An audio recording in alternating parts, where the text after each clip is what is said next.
Believe in your self. स्वयं में विश्वास रखें, खुद पर हमेशा विश्वास रखें कि आप लाइफ में सक्सेसफुल हो जाएंगे। अगर आप भरोसा ही नहीं करेंगे तो आपका दिमाग भी आपकी मदद नहीं करेगा। मान लीजिए एक बच्चा है किसी स्कूल या कॉलेज में, बाकी बच्चों की कंपैरिजन में मार्क्स कम आए और उसने ये मान लिया कि वो अब लाइफ में कुछ नहीं कर पाएगा। ये तो बहुत गलत है, क्योंकि सक्सेसफुल होने के लिए मार्क्स का कोई रोल नहीं होता। आपको तो बस इस बात पर विश्वास होना चाहिए कि एक डिग्री का पेपर या एक मार्कशीट आपका भविष्य तय नहीं कर सकती। जैसे एक बिजनेस स्टार्ट करने के लिए आपको मार्क्स की नहीं बल्कि एक आइडिया और थोड़े से टैलेंट की ज़रूरत है। इसीलिए खुद पर भरोसा करना ज़रूरी है। खुद पर भरोसा करना सीखें। नेगेटिव विचार जानने के बाद आप जिस पल को जीते हैं, नेगेटिव रहते हैं, तो उस टाइम आप पॉजिटिव चाह के भी नहीं सोच पाते हैं।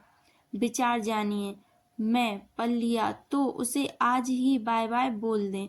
उसकी बजाय भरोसे और थॉट को अपनाएं, अपने माइंड में डालें। हमेशा खुद से बोलें, मैं लाइफ में सक्सेसफुल होकर रहूँगा, मुझे खुद पर पूरा भरोसा है। चैप्टर 1।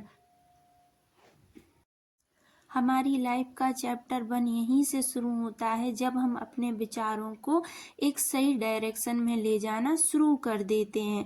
देखिए, विचारों का हमारे जीवन में कोई लिमिट या कोई अनुशासन या कोई उस पे नियम कानून नहीं होते हैं। विचार हमारे जीवन में बहुत आते हैं और जाते हैं। जिन पे हम विचार करना चाहें वो भी आते हैं, नहीं करना चाहें वो भी आते हैं। लेकिन जीवन में जब कुछ करना हो या कुछ बड़ी आशाएं उम्मीदें हों, तो उसके लिए आपको अपने विचारों को एक सही डायरेक्शन देना शुरू करना होगा। क्योंकि विचार एक विचार नहीं है। मैंने पहले भी अपनी एक वीडियो में बताया है कि विचार सिर्फ विचार नहीं है, वो आपकी जीवन यात्रा को तय कराते हैं कि आपको कैसे जीना है। देखिए, जब कोई महल बनता है, मकान बनता है या कोई चीज बनाते हैं, तो उससे पहले एक विचार से शुरुआत होती है। एक विचार ही तो आता है मन में कि ये चीज करनी है अपन को। तो अपने विचारों को हमेशा पॉजिटिव रखें और सही सोचें, क्योंकि जब आप सही सोचेंगे, पॉजिटिव सोचेंगे, तो आप उसी लाइन में जाना शुरू कर देंगे। और जब आप अच्छी लाइन में जाना शुरू कर देते हैं, तो आपका भविष्य और आपका भाग्य दोनों आपको सफलता की ओर ही ले जाता है। ये मैंने अपनी लाइफ में देखा है। तो आप सब भी पॉजिटिव सोचें। Thank you so much.